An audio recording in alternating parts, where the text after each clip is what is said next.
More than 60 people have been killed and dozens injured after a fire tore through a shopping mall in eastern Iraq.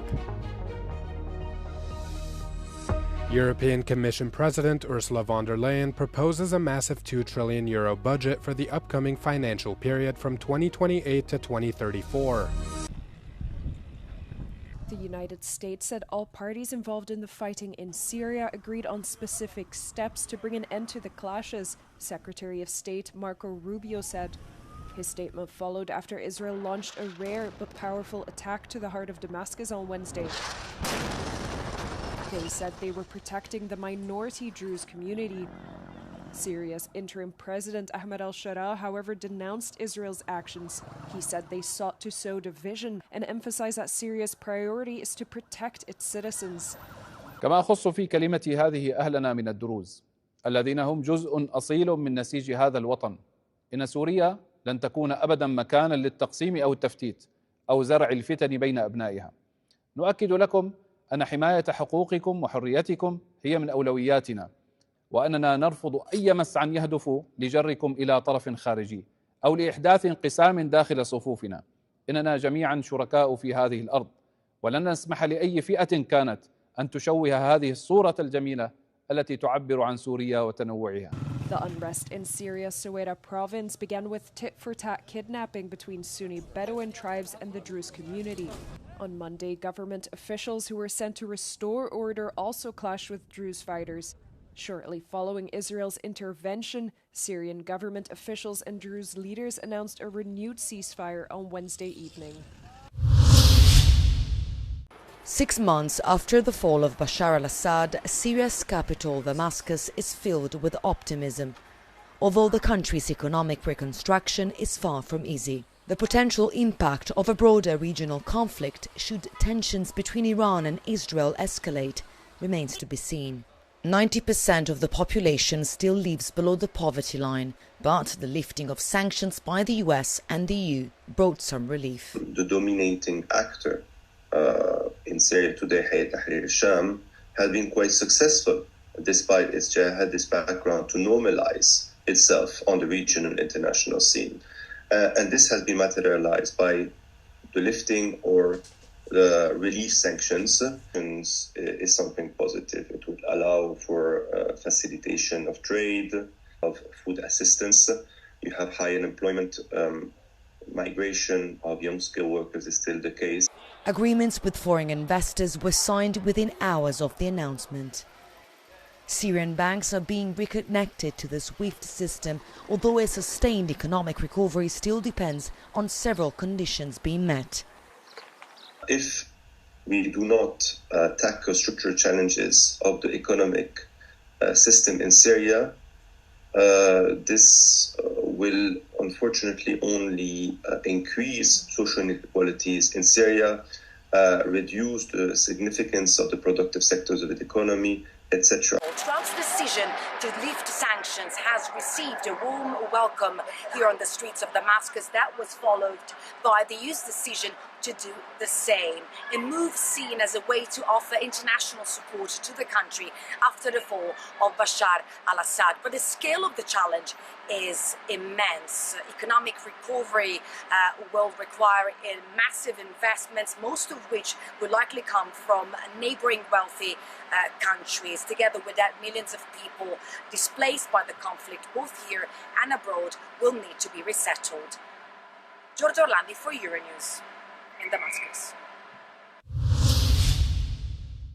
An average of 28 children are killed daily in Gaza, and more than 17,000 kids have reportedly been killed in the ongoing war in the besieged Palestinian enclave, UNICEF said on Wednesday.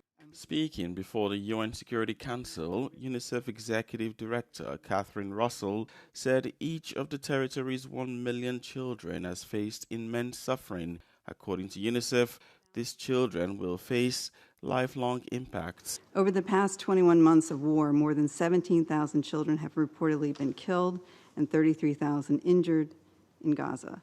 An average of 28 children have been killed each day, the equivalent of an entire classroom. Consider that for a moment, a whole classroom of children killed every day for nearly 2 years. These children are not combatants.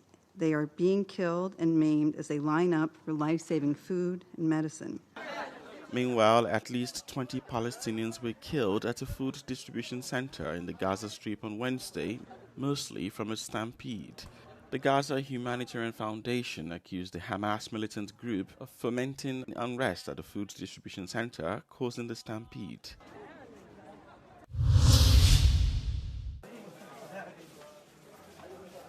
At least 20 Palestinians were killed on Wednesday in a stampede at a food distribution site run by an Israeli-backed U.S. organization in Gaza.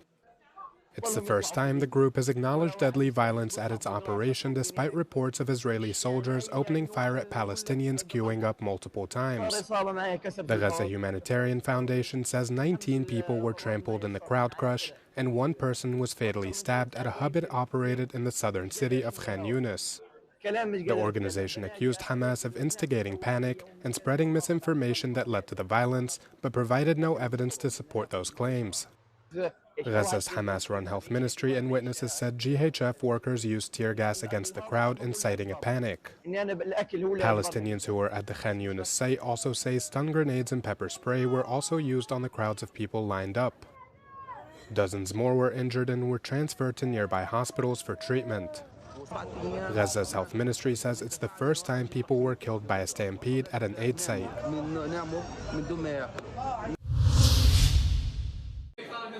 Israeli Prime Minister Benjamin Netanyahu suffered a major political blow on Wednesday after a key partner in his coalition quit government. The far-right ultra-Orthodox Shas party's surprise withdrawal leaves Netanyahu, whose domestic support has been waning, with a minority in parliament. Shas, who has long served as a kingmaker in Israeli politics, said it would be leaving over disagreements surrounding a proposed law that would mandate military service for all. Ultra-Orthodox men were granted exemptions from compulsory service via a decades-old arrangement by Israel's first Prime Minister David Ben-Gurion. It's the second ultra-Orthodox party to quit government this week after United Torah Judaism announced it was leaving on Tuesday. Shas ministers are expected to resign from their positions on Thursday morning. The party's leader, Aryeh Deri, did however note that it would not undermine Netanyahu's coalition from the outside and could still vote with it on some legislation. The announcement comes shortly before the Knesset goes into summer recess, set to begin on July 27th. A fire at a shopping mall in eastern Iraq has killed more than 60 people. The blaze ripped through the 5-story building just 1 week after its opening, injuring dozens more. 3 days of national mourning have been declared as the Iraqi government has vowed accountability and pledged to launch a probe against the building's owner. This is not the first time tragedy has struck due to poor safety standards in Iraq. In 2021, a fire at Nasiriyah Hospital, fueled by banned flammable cladding, killed over 60 people. And in 2023, more than 100 people died at a wedding celebration after pyrotechnics ignited ceiling panels.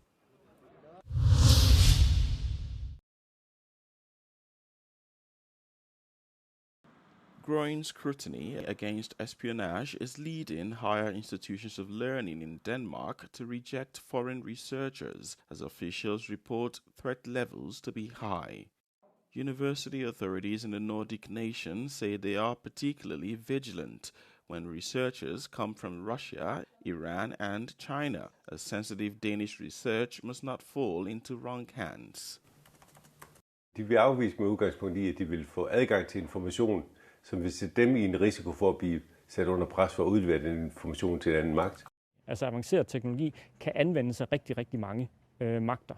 Og det gør bare, at interessen er større, intensiteten er større, konkurrencen er større, og dermed er truslen også større. Ja, det vil jeg mene. At Aarhus University, one of Denmark's foremost institutions of higher education, at least 24 foreign researchers have been rejected so far this year. The tightened rules on this also come in light of Denmark's security and defense agenda for its 6-month rotating presidency of the European Union. 2 trillion euros. This is the amount proposed by the European Commission for the EU's next budget period from 2028 to 2034. This envelope, known in European jargon as the multi-annual financial framework, represents a significant increase on the previous financial year. The Commission chief is proposing to merge the various European programs into three main pillars. This is a budget for the realities of today as well as the challenges of tomorrow. A budget that equips us to act on our political choices in a very fast-moving world. The first accounts for 48% of the total budget.